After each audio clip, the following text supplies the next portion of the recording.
Bismillahirrahmanirrahim. Assalamualaikum warahmatullahi wabarakatuh. Innal hamdalillah nahmaduhu wa nasta'inuhu wa nastaghfiruh wa na'udzu billahi min shururi anfusina wa min sayyiati a'malina.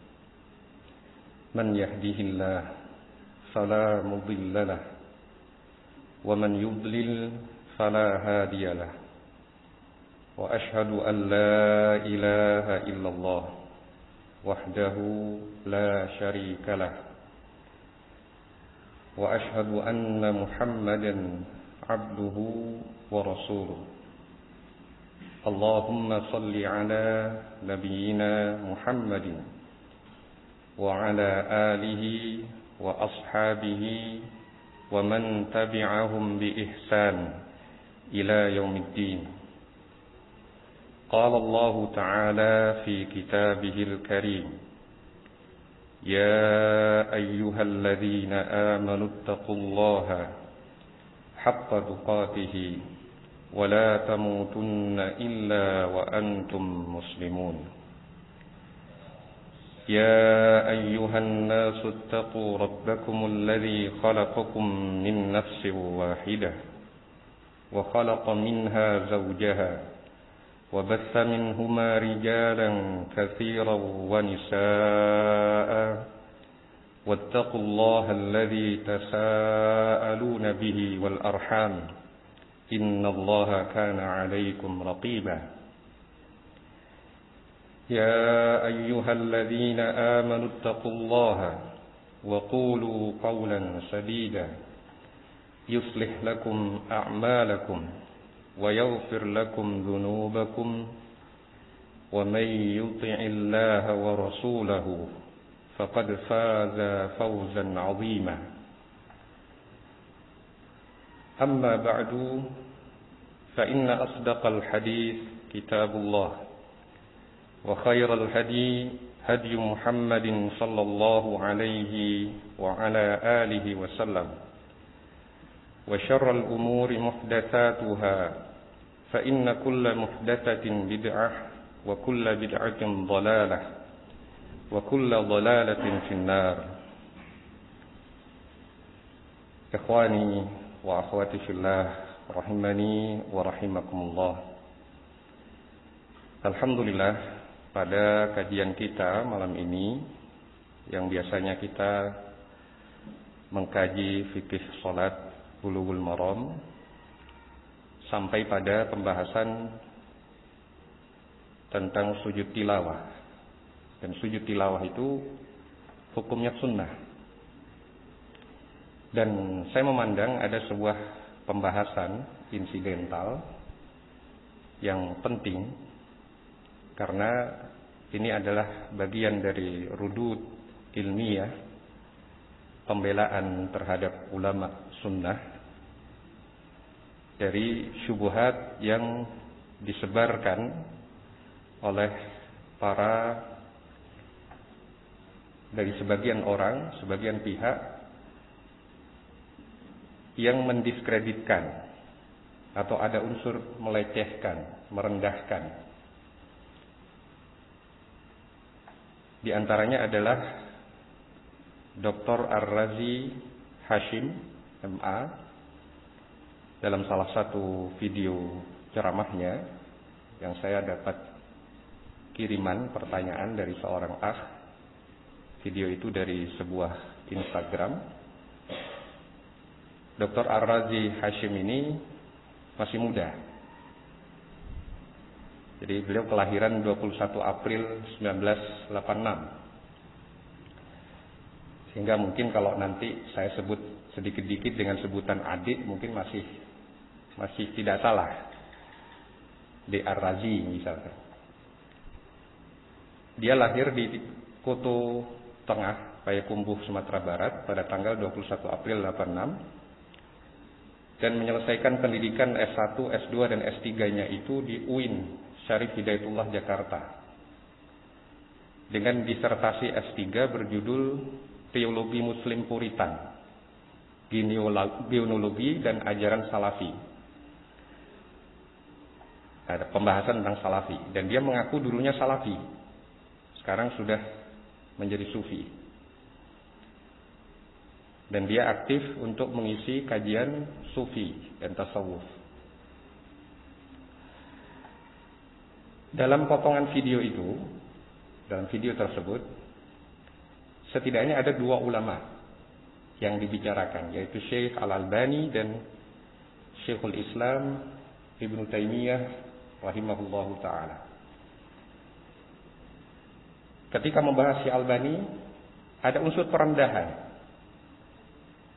mengatakan bahwa Syekh Albani itu hanya rajin saja, kemudian tidak pernah kuliah, gitu. Ada unsur perendahan. Yang beliau lakukan takhrij hadis itu mudah. Nah, jadi di menit-menit awal video tersebut, D. Ar-Razi ini menyatakan Syekh Albani ini peneliti hadis yang rajin. Jangan berlebihan terhadap Syekh Al-Albani. Yang diteliti Syekh Albani, metodologinya, beliau sambil menunjuk beberapa hadirin, ngerti semua ini. Cuma mereka ini kalah rajin. Ada nggak riwayat Syekh Albani kuliah? Kata dia. Syekh Albani ini belajar cara mentakhrij hadis. Kalau di ma'had mahasiswa Darussunnah itu semester 1 sama 2, semester 1 dan 2 mahasiswa sudah mentakhrij hadis. Kalau mahasantri sudah bisa, kira-kira dosennya bisa nggak? Kata dia. Sambil merem bisa, kata dia. Namun kami tidak berhak mentakhrij hadis, katanya. Karena sudah ada ulama yang mensahihkan. Nah, dan ini ungkapan-ungkapan yang menunjukkan merendahkan, ya, penggiringan opini untuk merendahkan Syekh Albani, bahwasanya beliau itu sekedar rajin saja. Nah, padahal meskipun beliau tidak pernah kuliah, namun hasil-hasil penelitian beliau digunakan oleh para profesor baik profesor akidah, profesor fikih, maupun profesor ilmu hadis sendiri. Karya-karya beliau menjadi bahan objek disertasi S3. Dan tidak sedikit ulama yang memuji beliau. Syekh bin Baz, Syekh Ibnu Utsaimin. Kemudian juga ada pemuliaan dari Syekh Muhammad Al-Amin Asy-Syanqiti rahimahullah. Nah, walaupun kita tidak mengkultuskan Syekh Al-Albani, kita tidak menyatakan bahwa seluruh penilaian hadis Syekh Albani itu seluruhnya benar. Kita tidak menyatakan bahwa beliau terlepas dari kesalahan. Sama sekali tidak demikian. Namun beliau punya otoritas, punya kompetensi dalam menilai hadis. Kalau misalkan ada perbedaan pendapat antar ulama terhadap sebuah hadis, bisa jadi ulama A suatu saat benar, di lain pihak ulama B yang lebih benar, sesuai dengan kaidah-kaidah ilmiah. Nah, tapi kalau ada penggiringan opini untuk merendahkan beliau, seakan-akan beliau bukan seorang alim, maka ini ada unsur pelecehan. Dan sebenarnya D. Ar-Razi ini sendiri di video yang lain, video yang berjudul Ahmad Ruh Allah, itu dia sebutkan tentang Nur Muhammad panjang lebar, dan dia menyatakan kita tidak pakai hadis palsu. Laulaka ma khalaqtul aflaq. Kalau tidak karena engkau, aku tidak ciptakan alam semesta ini. Itu palsu, kita sudah tahu, kata dia. Tapi pegang satu hadis sahih. Ini satu-satunya hadis yang sahih, kata dia. Kemudian dia berdalil dengan hadis riwayat Al-Hakim dalam Al-Mustadrak. kisah bagaimana Nabi Adam alaihi salam bertawassul dengan nama Nabi Muhammad sallallahu alaihi wasallam. Sampai ada kalimat di situ, di potongan akhir hadis itu Allah menyatakan laulaka ma khalaqtuka. Kalau tidak karena dia, laula Muhammad ma khalaqtuka. Kalau tidak karena Muhammad, aku tidak akan menciptakan engkau wahai Adam. Itu disahihkan oleh Al-Hakim, kata dia. Kata di Ar-Razi ini. Nah, padahal sekian banyak ulama mengkritisi hadis tersebut. Seperti Al-Imam Az-Zahabi menyatakan bal maudhu, hadis itu palsu. Kenapa? Karena di dalam perawinya ada Abdurrahman bin Zaid bin Aslam. Seseorang yang dinilai sendiri oleh Al-Hakim bahwa periwayatan dia dari ayahnya itu palsu. Kata Al-Hakim di dalam kitab yang lain, dalam kitab Al-Madkhal ila Sahih, Abdurrahman bin Zaid bin Aslam rawa an abihi ahadits maudhu'ah. Abdurrahman bin Zaid bin Aslam meriwayatkan dari ayahnya hadis-hadis yang palsu. Nah, ini kata Al-Hakim sendiri. Yang ketika Al-Hakim meriwayatkan dari perawi tersebut, beliau menyatakan sahih. Kemudian penilaian sahih dari Al-Hakim ini diterima mentah-mentah oleh seorang dokter ini dengan alasan sudah ada ulama yang mensahihkan. Sekian banyak ulama menyatakan ada yang palsu, ada yang menyatakan lemah. Mengkritik hadis itu Al-Hafidz Ibnu Hajar Al-Asqalani, Al-Baihaqi, As-Suyuti, tutup mata dia dengan itu. Dengan alasan sudah ada yang mensahihkan. Kita tidak punya kapabilitas untuk mentakhrij. Kita tidak punya hak untuk mentakhrij. Nah, ini kontradiksi pada salah satu ucapan dia. Terkait dengan Syekh Al-Albani, penting kiranya kita membaca fatwa Al-Lajnah Ad-Daimah terkait dengan beliau. Bagaimana kita bersikap terhadap Syekh Al-Albani. Bagaimana bimbingan Al-Lajnah itu terhadap Syekh Al-Albani. Dalam fatwa Al-Lajnah Ad-Daimah, fatwa yang ketiga, nomor 5981,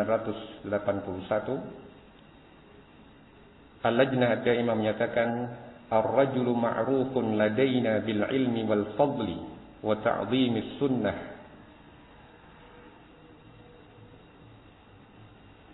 Seorang ini, artinya Syekh Al-Albani, ma'rufun ladaina, sudah dikenal di kalangan kita, bil ilmi wal fadli wa ta'zimis sunnah, dengan keilmuan, kemuliaan dan pengagungan terhadap sunnah. Wa khidmatiha, bagaimana beliau berkhidmah terhadap sunnah. Wa ta'yidi madhhabi ahli sunnati wal jamaah, bagaimana beliau menguatkan mazhab ahlu sunnah wal jamaah. Fit tahdhir minat ta'assub wat taqlidil a'ma, dalam memperingatkan umat akan bahayanya fanatik dan taklid buta. Wa kutubuhu mufidah, kata Al-Lajnah Ad-Daimah, dan kitab-kitab beliau ini berfaedah, bermanfaat. Walakinnahu kaghairihi minal ulama laisa bima'sum. Namun beliau, Syekh Al-Albani rahimahullah, seperti ulama yang lain. Jadi jangan tanggalkan predikat ulama dari beliau. Namun beliau seperti ulama yang lain, laisa bima'sum, yang tidak maksum. Yukhti wa yusib, kadang beliau salah, kadang beliau benar. Wa narju lahu fi isabatihi ajrain wa fi khata'ihi ajrul ijtihad. Dan kita berharap ketika beliau benar, beliau mendapat 2 pahala, dan ketika beliau salah, beliau mendapat pahala ijtihad. Kama thabata 'anin Nabi sallallahu alaihi wasallam annahu qala, sebagaimana telah sah berita dari Nabi sallallahu alaihi wasallam bahwasanya beliau bersabda, "Idza hakamal hakimu fajtahada fa asaba falahu ajran wa idza hakama wajtahada fa akhta'a falahu ajrun wahid. Kalau seorang hakim menetapkan hukum kemudian dia berijtihad dan benar, maka dia akan mendapat 2 pahala. Kalau dia menetapkan hukum dan berijtihad kemudian dia salah, maka dia mendapatkan 1 pahala. Itu penjelasan dari Al-Lajnah Ad-Daimah dalam sebagian fatwanya. Dan di fatwa yang lain, Al-Lajnah Ad-Daimah juga menukil penilaian dari Syekh Al-Albani bahwa sebuah hadis itu maudhu, palsu. Ketika ada seorang yang bertanya, sinfani minan nas idza salaha salahan nas, hal huwa hadis atau min kalami Umar? Kalimat sinfani minan nas, ada 2 golongan manusia. Kalau 2 golongan manusia ini baik, maka manusia yang lain akan baik. Apakah ini termasuk hadis atau termasuk ucapan Umar? Ada pertanyaan kepada Al-Lajnah Ad-Daimah. Kemudian Al-Lajnah menjelaskan, rawahu Abu Nu'aim fil Hilyah an Ibni Abbas. Hadis tersebut diriwayatkan oleh Abu Nu'aim dalam Hilyatul Awliya dari Ibnu Abbas. وقد ذكره السيوطي في الجامع الصغير بهذا اللفظ صنفان من الناس إذا صلح صلح الناس وإذا فسد فسد الناس العلماء والأمراء. 2 macam manusia, jika mereka berdua benar, mereka berdua baik, akan baik manusia. Kalau mereka rusak, akan rusak manusia. 2 kelompok itu adalah ulama dan umara. Dan As-Suyuti mengisyaratkan kelemahannya. Wa naqala al-Munawi fi syarhihi al-Jami' as-Shaghir 'an al-Hafidz al-Iraqi annahu dha'if. Dan Al-Munawi menukil dalam syarahnya Al-Jami' as-Shaghir dari Al-Hafidz al-Iraqi bahwasanya hadis itu lemah. Wa dzakara akhuna al-Allamah Asy-Syaikh Nasiruddin Al-Albani fi kitabi Silsilah al-Ahadits al-Dha'ifah annahu maudhu'. Sedangkan saudara kami Al-Allamah, seorang yang sangat alim, Asy-Syaikh Nasiruddin Al-Albani dalam kitab Silsilah al-Ahadits al-Dha'ifah menyebutkan bahwasanya hadis itu maudhu' li anna fi isnadihi Muhammad bin Ziyad al-Yashkuri. Karena di dalam sanadnya ada seorang perawi yang bernama Muhammad bin Ziyad al-Yashkuri wa huwa kadzdzab, yang dia dinilai sebagai pendusta. Qalahu Ahmad wa Ibnu Ma'in, sebagaimana ucapan Al-Imam Ahmad dan Yahya bin Ma'in. Nah, dan dalam fatwa-fatwa yang lain ada kondisi-kondisi di mana Al-Lajnah tidak sependapat dengan penilaian Syekh Al-Albani. Artinya, jangan turunkan beliau dari predikat sebagai seorang alim, sebagai seorang ulama yang memiliki jasa besar dalam penelitian ilmu hadis. Meskipun demikian, tidaklah berarti kita fanatik buta dengan penilaian beliau bahwa semuanya pasti benar. Kita tidak menganggap beliau sebagai orang yang maksum, yang terjaga dari kesalahan. Dan di antara bentuk celaan Ar-Razi ini kepada Syekh Al-Albani adalah karena Syekh Al-Albani itu melemahkan sebagian hadis di dalam Sahih Al-Bukhari. Ini penting untuk kita jelaskan. Bisa jadi syubhat itu nanti akan berasal dari pihak lain, tapi syubhatnya sama. Maka kita harus mengetahui bagaimana cara kita memahami dan mendudukkan masalah. Di video tersebut, di menit yang kedua, detik ke-33, Ar-Razi itu menyatakan, kalau ada orang berani mendhaifkan hadis dalam Sahih Al-Bukhari, bermasalah enggak orang itu? Kemudian jawaban dari audiensnya, Terus kata di Ar-Razi ini, serius, kata dia. Serius. Kemudian dia menyatakan, Albani mendhaifkan 2 hadis dalam Sahih Al-Bukhari. Nah, kalau orang terprovokasi dengan kalimat semacam itu tanpa mendapat penjelasan yang memadai, maka dia akan tergiring pada opini untuk mendiskreditkan Syekh Al-Albani. Padahal kalau orang itu memahami bagaimana perbedaan pendapat para ulama sejak dahulu, bahkan terhadap Sahih Al-Bukhari, itu mereka akan paham bahwa itu wajar sebagai sebuah kritik ilmiah. Kalau disebut 2 hadis, itu sangat kecil sekali dibandingkan ribuan hadis yang ada dalam Sahih Al-Bukhari. Nah, dan para ulama sebelumnya telah menjelaskan bahwa ulama-ulama terdahulu juga ada yang mengkritik sebagian kecil dari Sahih Al-Bukhari, hadis dalam Sahih Al-Bukhari. Kita kutip ucapan dari Al-Imam Ibnu Salah rahimahullah, yang merupakan salah seorang ulama yang terdahulu dalam menyusun buku-buku mustalah.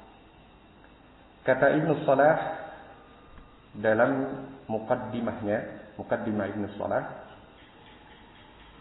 man farada bihi al-Bukhari aw Muslim mundarijun fi qabili ma yuqta'u bi sihhatihi li talaqqi al-ummah kull wahidin min kitabayhima bil qabul.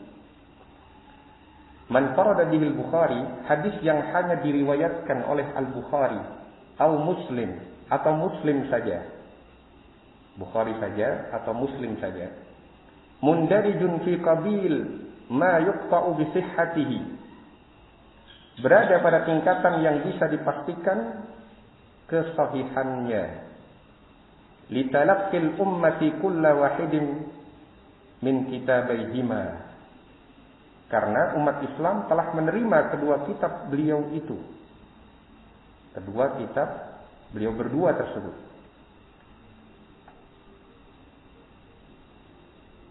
Litalaqqil ummati kulla wahidin min kitabaihima bil qabul ala al-wajhi alladhi fassalnahu min halihima fima sabaq, berdasarkan sisi yang telah kami jelaskan dari keadaan keduanya terdahulu. Siwa ahrufin yasirah, kecuali hadis-hadis dalam jumlah yang sedikit, kecuali hadis-hadis dalam jumlah yang sedikit dalam Sahih Al-Bukhari. Takallama 'alaiha ba'du ahli an-naqdi minal huffaz, sebagian para pengkritik hadis telah berbicara, berkomentar, mengkritiki riwayat itu. Ahrufin yasirah, jumlah yang sedikit dalam Sahih Al-Bukhari itu. Kad-Daraqutni wa ghairihi, seperti Ad-Daraqutni dan selainnya. Wa hiya ma'rufatun inda ahli hadha asy-sya'n, yang hadis-hadis yang dikritik oleh sebagian ulama tersebut ma'ruf, telah dikenal oleh orang-orang yang pakar dalam keilmuan tersebut. Nah,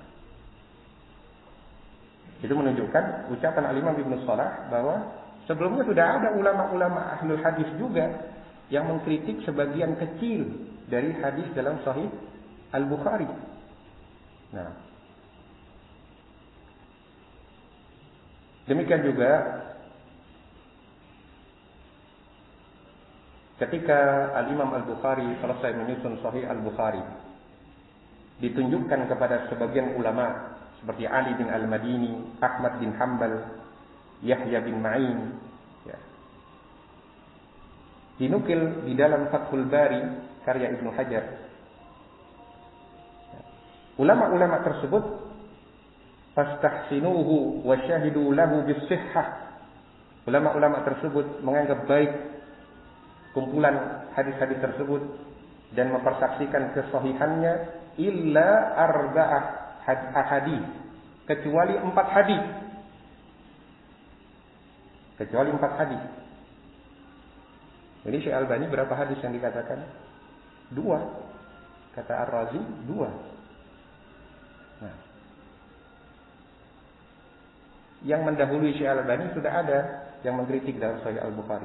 Walaupun dalam sisi pembahasan ilmiah, mungkin saja setelah kita teliti apa yang dinilai lemah oleh Syekh Albani, bisa jadi yang lebih benar adalah Imam Al-Bukhari. Bisa jadi juga yang benar adalah Syekh Al-Albani. Nah, tapi untuk menunjukkan bahwa kritikan terhadap 2 hadis dalam Sahih Al-Bukhari itu untuk mendiskreditkan beliau, ini tidak benar. Karena ulama-ulama terdahulu juga mengkritik. Bahkan Ad-Daraqutni jumlahnya lumayan. Nah, dikumpulkan oleh Al-Hafidz Ibnu Hajar, kritikan dari ulama itu terhadap Sahih Al-Bukhari saja hampir 80 buah. 80 buah hadis. Sebagian referensi mengatakan 78. Ini Syekh Albani hanya menyebutkan 2 saja. Ya. Walaupun bisa jadi dari kritikan-kritikan itu pendapat yang lebih kuat adalah pendapat Al-Bukhari. Tapi bahwa ketika ada orang yang mengkritik tadi, tidak langsung kemudian ditanggalkan keulamaannya. Sebagaimana Ad-Daraqutni sudah ma'ruf dengan kritikan tersebut, tapi beliau tetap dianggap sebagai ulama yang karya-karyanya tetap bisa dijadikan sebagai rujukan. Maka demikian juga Syekh Al-Albani rahimahullah. Kritikan terhadap sebagian kecil hadis dalam Sahih Al-Bukhari bukan berarti kemudian menunjukkan bahwa beliau bukan seorang yang bisa diambil sebagai rujukan lagi. Beliau tetap sebagai seorang yang alim yang bisa dijadikan sebagai rujukan dalam penelitian hadis. Kemudian di antara satu kritikan dari Ar-Razi ini, ya, dia menyatakan bahwa Syekh Al-Albani itu mentakhrij, menilai hadis itu tidak hanya dengan keilmuan, terkadang pakai hawa nafsu. Ini kata dia di menit ke-10, detik ke-11. Syekh Al-Albani mentakhrij, menilai hadis tidak hanya dengan keilmuan, terkadang pakai hawa nafsu, kata dia. Kemudian dia sebutkan hadisnya.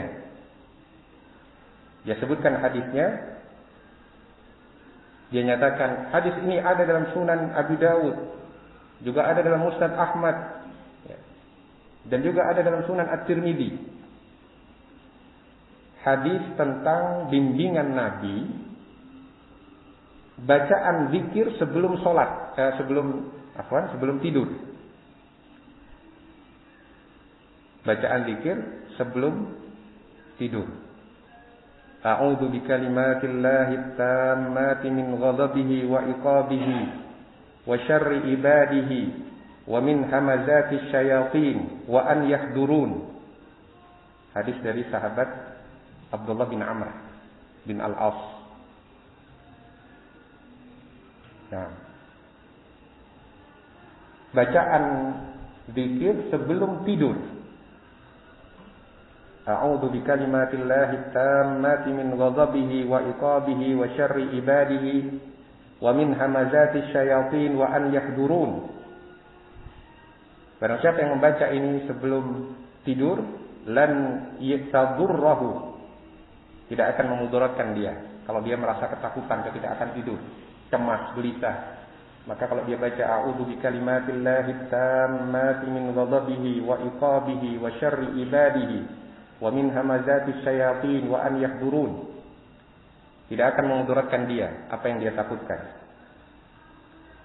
Dan di dalam Sunan At-Tirmidzi selain disebutkan bacaan zikir itu, juga disebutkan kalimat setelahnya, wa kana Abdullah bin Amr yulaqqinuha man balagha min waladihi wa man lam yablugh minhum, katabaha fi saqqin thumma 'allaqaha fi unuqihi. Dan Abdullah bin Amr, sahabat Abdullah bin Amr, yulaqqinuha, ya, mendiktikan, mengajarkan, man balagha min waladihi, anaknya yang sudah balik diajari bacaan itu. Wa man lam yablugh, bagi yang belum balik, minhum, di antara mereka, katabaha fi sabtin, maka ditulis di sebuah lembaran. Ya. Dituliskan bacaan zikir itu di sebuah lembaran.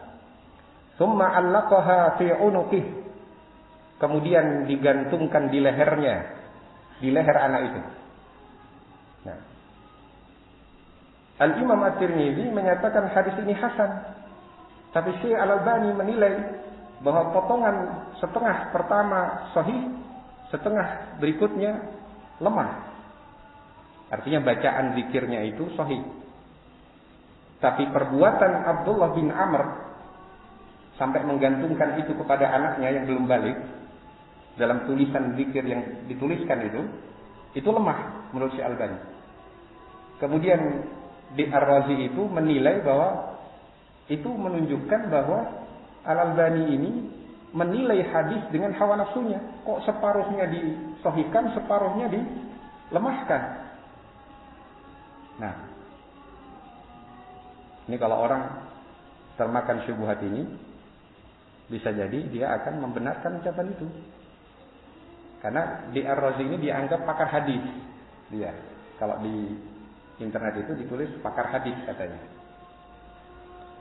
Nah, tapi menunjukkan bahwa dia kurang banyak baca.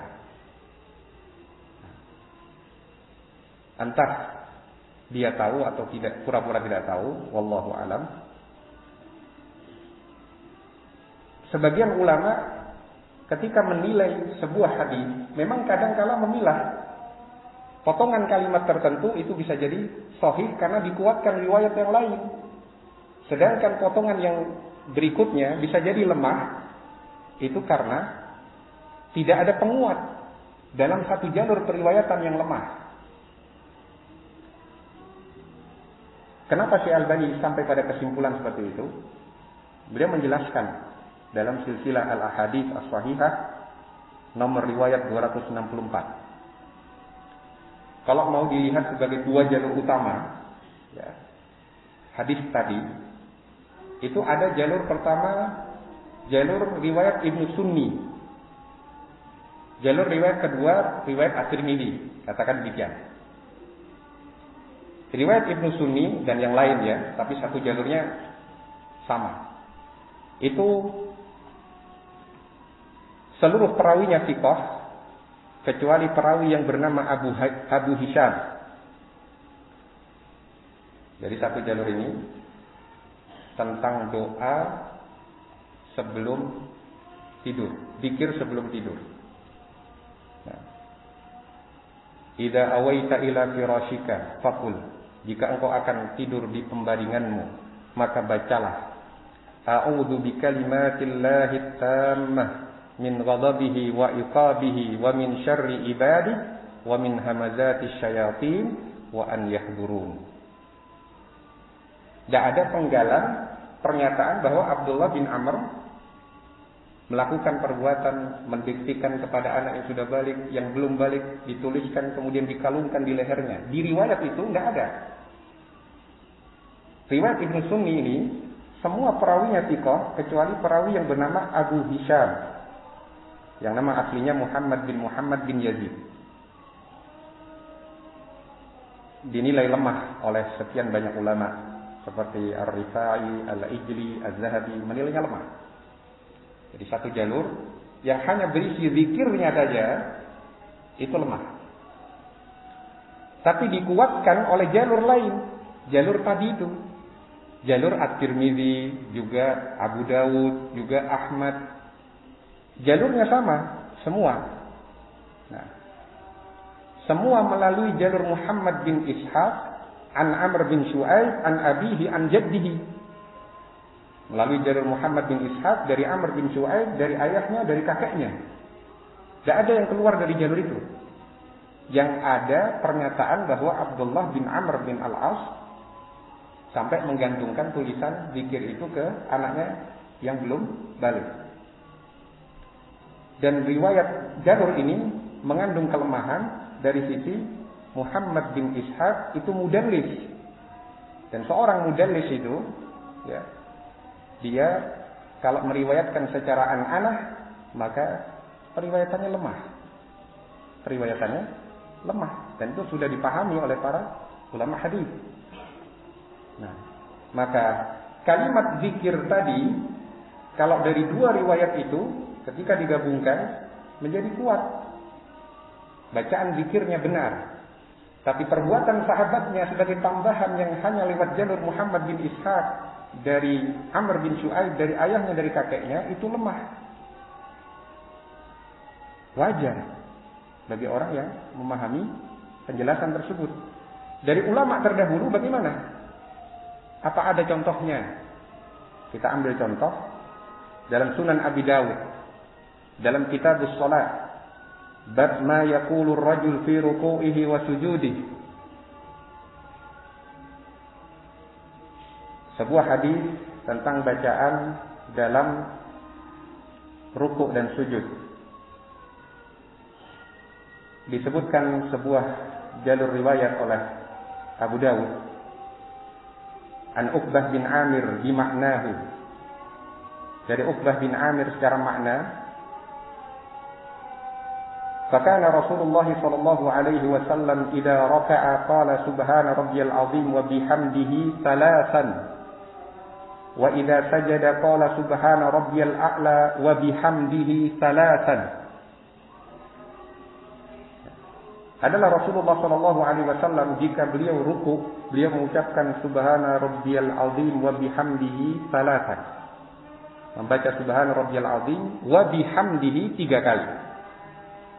Dan jika beliau sujud, beliau mengucapkan subhana rabbiyal a'la wa bihamdihi thalathan, 3 kali. Qala Abu Dawud, Abu Dawud berkata, wa hadhihi ziyadah nakhafu an la takuna mahfudhah. Dan tambahan kalimat ini, tambahan kalimat wa bihamdih maksudnya, kami khawatir itu tidaklah mahfuz, artinya termasuk riwayat yang syadz, yang ganjil, yang lemah. Jadi yang benar, subhan rabbiyal azimnya sudah benar, tambahan wa bihamdihnya itu yang kami khawatirkan tidak berasal dari riwayat yang mahfuz, tapi syadz. Gitu. Kenapa? Karena jalur riwayat ini ada berasal dari perawi yang mubham, an rajulin. Kalau hanya dari satu jalur lemah itu saja, wa bihamdihnya, tidak ada penguat yang lain, maka tambahannya lemah.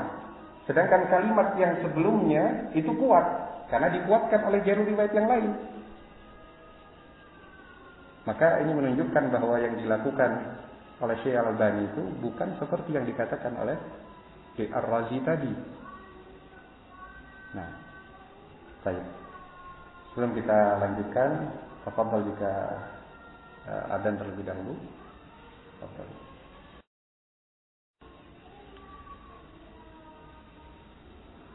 Kita lanjutkan. Ya. Kalau tadi sudah kita tunjukkan celaan dari Ar-Razi itu, Ar-Razi Hashim kepada Syekh Al-Albani. Kita berpindah pada pernyataan dia yang mendiskreditkan Syekhul Islam Ibnu Taimiyah rahimahullahu taala. Setidaknya dalam 2 poin ya, ada pendiskreditan terhadap Syekhul Islam Ibnu Taimiyah rahimahullah. Yang pertama, bahwasanya Syekhul Islam Ibnu Taimiyah itu dianggap keliru oleh ulama seluruh mazhab. Pada menit ke-6 detik ke-21, Ar-Razi ini menyatakan Syekh Ibnu Taimiyah itu dianggap keliru oleh ulama 4 mazhab di zamannya, kata dia. Ini celaan, ya. Walaupun dia menyatakan jangan benci Ibnu Taimiyah, jangan benci Al-Albani, ya. Tapi ada penggiringan opini untuk mendiskreditkan 2 alim ini, 2 ulama ini.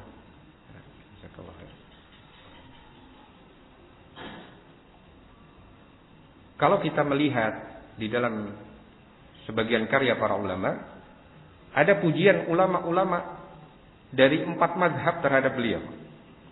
Baik yang sezaman dengan beliau maupun yang setelah masa hidupnya dengan beliau. Di antara kitab yang mengumpulkan pujian ulama-ulama tersebut kepada Syekhul Islam Ibnu Taimiyah adalah kitab Jala'ul Ainain li Muhakamati Ahmadain karya Al-Alusi rahimahullah. Ya.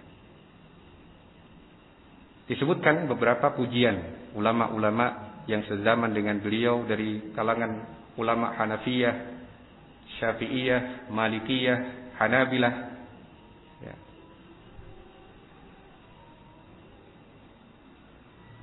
Kalau kita merujuk kepada kitab tadi, Jala'ul Ainain, dan sebagian referensi yang lain, ya, ada beberapa pujian. Kita ambil contoh seorang ulama Hanafiyah, Al-Allamah Syamsuddin Muhammad bin Utsman Al-Hanafi,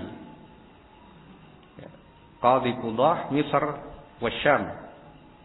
Beliau menyatakan, "In lam yakun Ibnu Taimiyah Syekhul Islam, faman?" Kalau dikatakan bahwa Syekhul Islam, kalau dikatakan jika Ibnu Taimiyah itu bukan Syekhul Islam, lalu siapa yang layak untuk menjadi Syekhul Islam? Ini pernyataan dari Syamsuddin Muhammad bin Utsman Al-Hanafi. Kemudian juga di antara ulama Hanafiyah yang lain,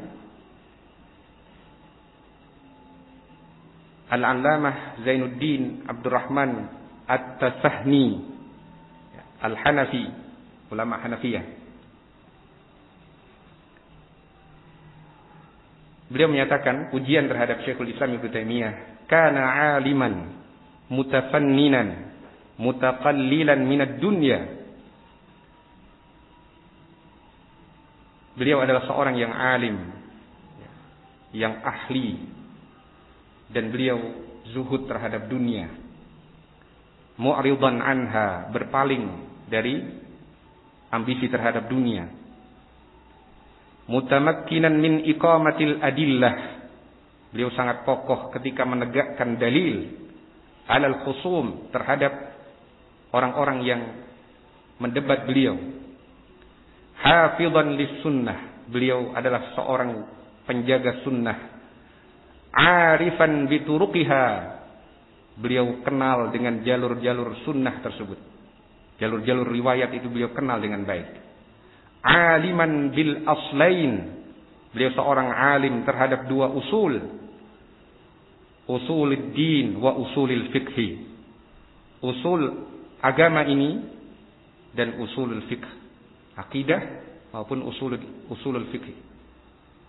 Kata seorang ulama Al-Hanafiyah, Al-Allamah Zainuddin Abdurrahman At-Tasahni. Berpindah kepada ulama Malikiyah,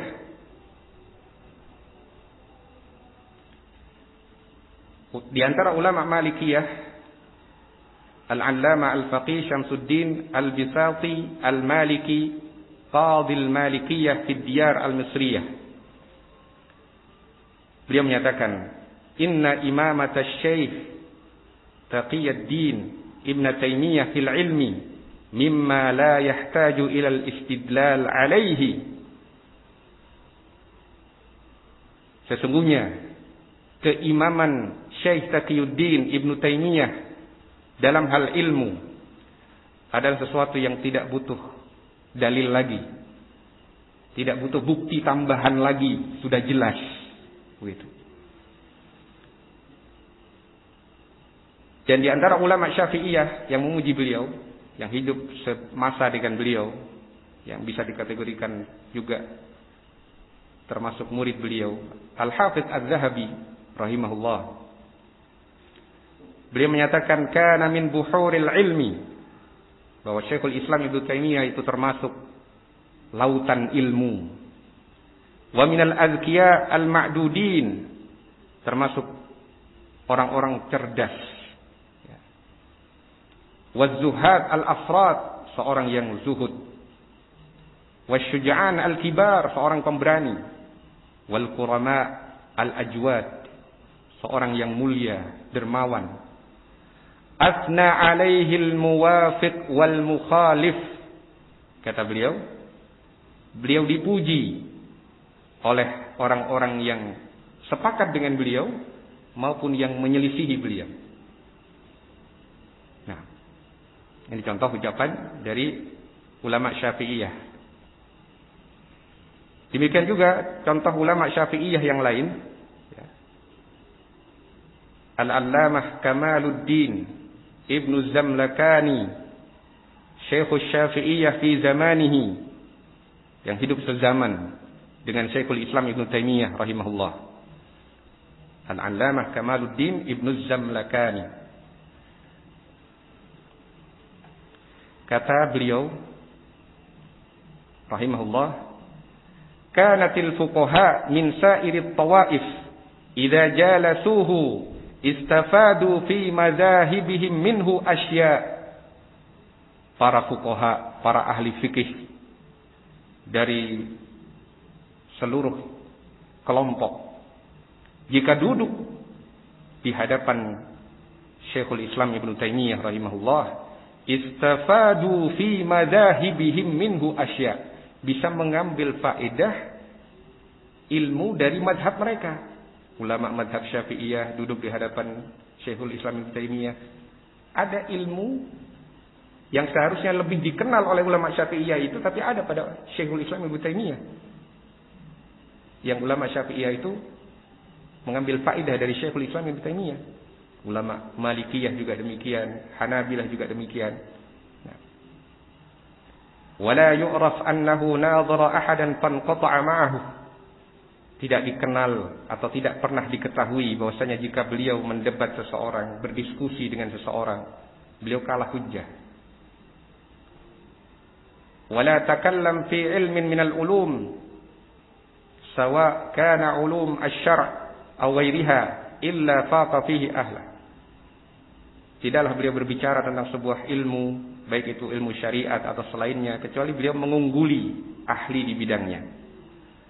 Wajtama'at fihi syurutul ijtihad ala wajhiha, dan telah berkumpul syarat-syarat ijtihad pada beliau. Nah, ini pujian dari seorang alim ulama Syafi'iyah yang sezaman dengan Syekhul Islam Ibnu Taimiyah rahimahullah, Kamaluddin Ibnu Zamlakani rahimahullahu taala. Dan di antara ulama Hanabilah yang memuji beliau adalah Al-Hafidz Syamsuddin Muhammad bin Abdul Hadi Al-Maqdisi. Al-Hafidz Syamsuddin Muhammad bin Abdul Hadi Al-Maqdisi. Ulama Hanabilah, beliau menyatakan huwa asy-Syaikhul Imam Ar-Rabbani, Imamul A'immah wa Muftil Ummah wa Bahrul Ulum, Sayyidul Huffaz wa Farisul Ma'ani wal Alfaz. Beliau adalah Syekh Al-Imam Ar-Rabbani,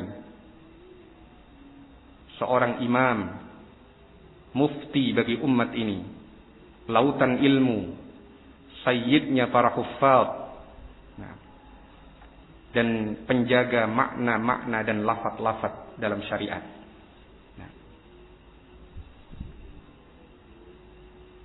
Nah, dengan begitu jelaslah bahwa klaim bahwa Syekhul Islam Ibnu Taimiyah dianggap keliru oleh ulama empat mazhab di zamannya itu tidak berdasar. Kalau dijadikan alasan mendiskreditkan Syekhul Islam Ibnu Taimiyah rahimahullah. Mungkin mereka tidak sependapat dalam sebuah permasalahan, tapi bukan berarti dijadikan alasan untuk menggiring opini kepada umat untuk tidak menjadikan Syekhul Islam Ibnu Taimiyah sebagai rujukan. Pembahasan yang terakhir adalah pernyataan dari Dik Ar-Razi ini bahwa Ibnu Taimiyah itu sebelum meninggalnya kembali ke mazhab Sufi. Bahkan muridnya Ibnu Qayyim Al-Jauziyah dalam kitab Madarijus Salikin itu banyak menukil perkataan at-tasawuf di sana. Padahal yang sebenarnya adalah ungkapan Sufi atau tasawuf itu tergantung terminologinya. Kalau yang dimaksud dengan at-tasawuf, yang identik dengan tasawuf adalah zuhud, banyak berzikir sesuai dengan bimbingan Nabi, ya.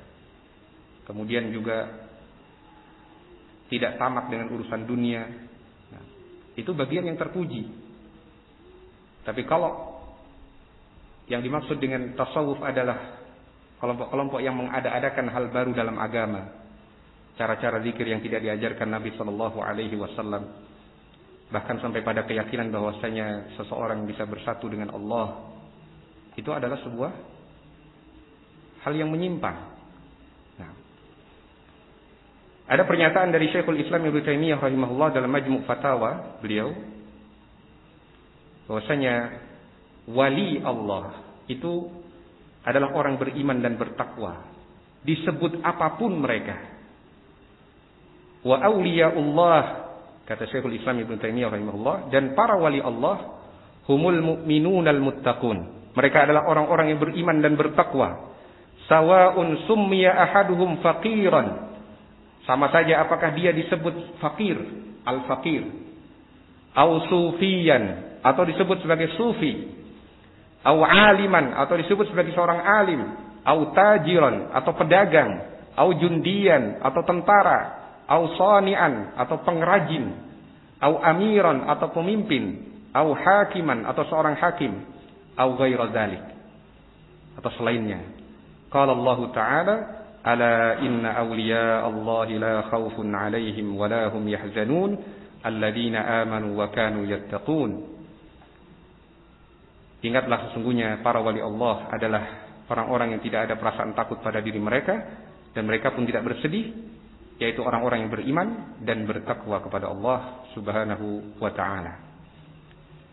Dan istilah tasawuf itu, jika yang dimaksudkan adalah hal-hal yang sesuai dengan sunnah, itulah yang terpuji. Yang berada di atas madhab ahlul hadis, itu yang terpuji. Dan disebutkan oleh Syekhul Islam Ibnu Taimiyah rahimahullah dalam kitab As-Safadiyah. Kalau tadi kalimat kutipan Syekhul Islam Ibnu Taimiyah itu dalam Majmu' Fatawa, juz 11 halaman 16. Di dalam kitab As-Safadiyah, Syekhul Islam Ibnu Taimiyah rahimahullah menyatakan, al-mutasawwifah taratan ala tariqah sufiyah ahli hadis. Mutasawwifah itu kadangkala berada di jalan sufinya ahlul hadis. Wa hum khiyaruhum wa a'lahum, itulah yang tertinggi. Wa taratan ala i'tiqadi sufiyah, wa taratan ala i'tiqadi sufiyah ahli kalam, fa haula'i dunahum. Kadangkala berada pada akidah sufiyah ahlul kalam, maka itu yang lebih rendah dari mereka. Wa taratan ala i'tiqadi sufiyah al-falasifah ka haula'il malahidah. Kadangkala sesuai dengan akidah sufiyah para filosof yang seperti dilakukan oleh para mulhid. Nah, jadi terminologinya saja yang kemudian diambil dan dianggap sama dengan maksud sufi yang dia maksudkan. Dianggap bahwasanya Syekhul Islam Ibnu Taimiyah seperti sufi mereka. Nah, itu mungkin yang bisa kita sampaikan pada kesempatan kita kali ini. Kurang lebihnya saya mohon maaf. Subhanakallahumma wa bihamdika asyhadu an la ilaha illa anta astaghfiruka wa atubu ilaik. Wa sallallahu wa sallama ala nabiyyina Muhammadin wa ala alihi wa sahbihi ajma'in. Wassalamu alaikum warahmatullahi wabarakatuh.